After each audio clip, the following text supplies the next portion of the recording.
I am the grateful and victorious Tina Maria Scott, and I thank you very much for joining me. Before we get started, I want to begin with a prayer, the same prayer, always, always, and that is that the Lord open our eyes, our ears, and our hearts so that we can see and hear and feel whatever it is that God wants us to hear, feel, and see, that we don't miss a thing. Okay, so um, I would also like to have a moment of silence for all the women and men that have died to have an experience with breast cancer. Okay, so please join me.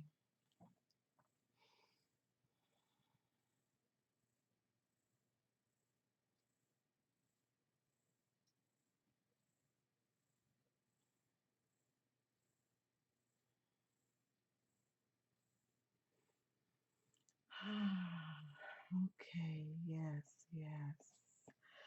So this month is the month of May, and there's a lot going on. The month of May is Mother's Day. Happy Mother's Day to all the mothers. Um, and um, even if you did not give birth, we have so many mothers. Whether you've given birth or not, I want to say thank you and happy Mother's Day.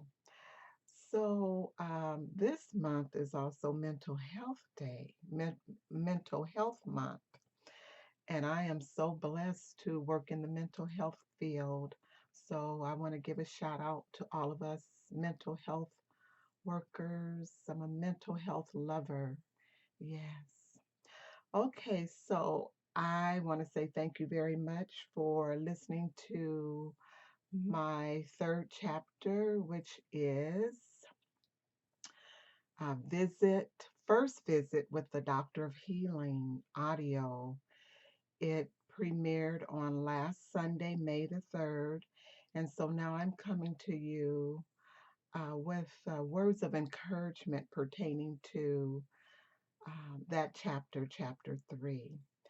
And I want to focus on the blessings that took place. Um, and so the first blessing was the doctor. Knowing that I had a doctor that was just, as she said, we're going to pull out the big guns for you. And as I said silently to myself, I've already pulled out the big gun, and it's God. And to know that I had someone just ready to like eliminate the unwanted visitor known as breast cancer was truly a blessing. I felt supported. I felt like it was going to be done. And then the second blessing was I had a daughter of determination there with me, who is my son's wife, my daughter, yay, Mrs. Dominique King. I had Caritha there with me, who is a longtime friend. I had Kim with me, who is a dear friend, longtime friend. And Barbara, I call her Lady of Love.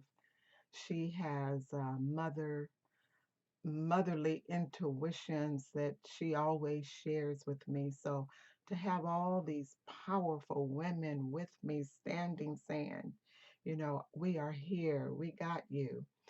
And it took me back to a time when I thought about it over the weekend. Um, I thought about how one Sunday the weekend I spent with a friend. And when I woke up Sunday morning, I just felt like I wanted to go to church. And so I asked her, where are some of the churches in this area? So she told me, and I went into this church. It was a woman pastor. And it was this guy that came in. He was um, having some emotional discomfort. And he went up to the altar and he just got on his knees and he just started crying. And I witnessed the most beautiful thing. All the men in the church, they were just coming from everywhere. You could just see them.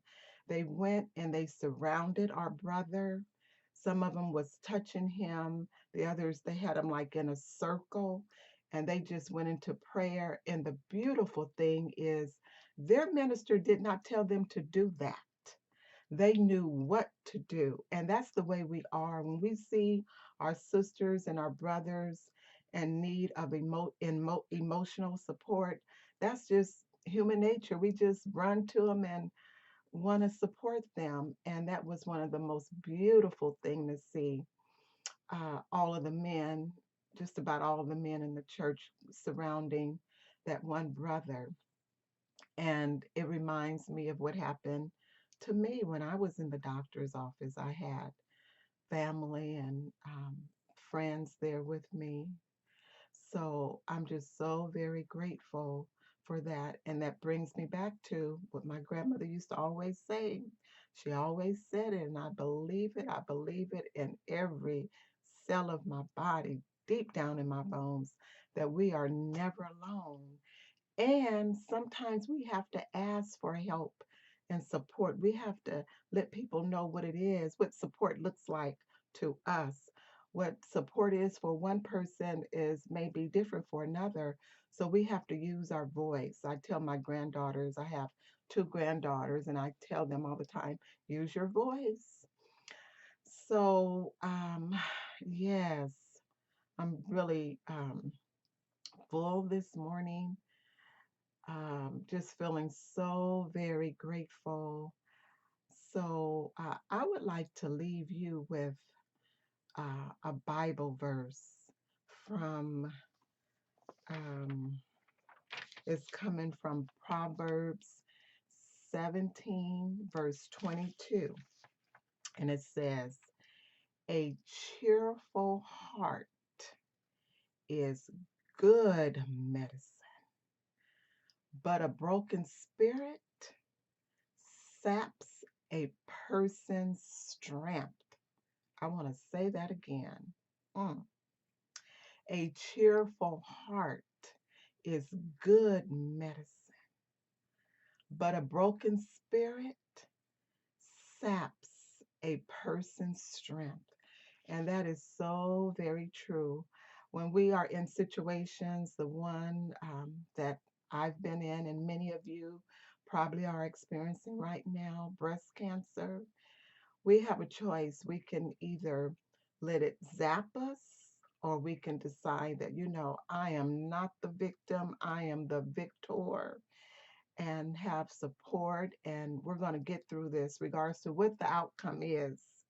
I'm going to look at it in a way that's going to strengthen my body and my mind. Um, and so, first of all, we have to acknowledge what we're feeling in that moment. Don't stay there very long. And then look at the other side, the side that's going to make you feel better. Now, I could have let the diagnose with the doctor telling me that cancer had the ability to spread throughout my body. I could have been saying, oh, it's going to spread all over my body. No, it's not going to spread all over my body. I'm not even focusing on what I have been told. And I'm sure that that has been the experience for many, and it is real. But for Tina Maria, I detached myself from that, and that is not the truth about what is happening with me. There is medication. There, most of all, there's love. Love is a healer.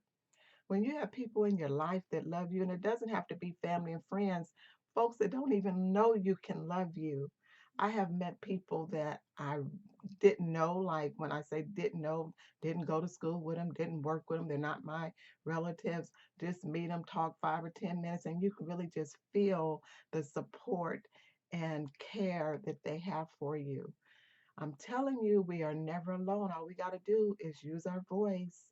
And I guarantee you, just like that young man came into the church and fell to his knees, and how those brothers just surrounded him, touched him, and prayed for him. And the minister just kept on preaching. Ooh, getting chills right now. She just kept on preaching for the Lord, and the brothers knew exactly what to do to bring comfort to another brother. And so I'm asking you, whatever you're going through, whether it's breast cancer, they have so many different things that we can be going through. There are so many different things that we can be going through. Whatever it is, allow someone to hold your hand through it mentally and in our hearts. Okay, it makes the journey much more easier. All right, so let's see. I wanted to say this coming Sunday, May 10th at 7 a.m., chapter 4, which is asking for prayer and letting cancer know who is the boss. Yeah, that's what I said. Asking for prayer and letting cancer know who is the boss. Cancer did not, does not, cannot ever have any power over me. And so I ask you to please join me by way of audio on my YouTube channel, Tina Maria Scott, on this coming Sunday, May 10th at 7 a.m. And please join me. And there's a chat box where we can chat during the audio. You can ask questions if you want, or you can save your questions and comments for later. It's up to you. But I would love it if you would join me, especially on Mother's Day. Yay! I'm a mother. I am a mother of two sons, and I'm so very grateful for the opportunity that God trusts me with His children. So let's see what else I want you to know. My book. If you decide that you want to read um, my book before I get through all 11 chapters, please go to my website, www.tinamariascott.com, and click that button and order your copy of One Breast to Love and Living Life Victoriously. Okay, thank you very much for joining me. And today, look someone in the eye. I know we're in the corona and we're not supposed to get too close, but we can still look our sisters and brothers in the eye. When we look someone in the eye, that lets them know that we see you. I see you. You matter. So enjoy your day, and I trust that you'll join me on this Sunday at 7 a.m., May 10th. Okay, goodbye for now.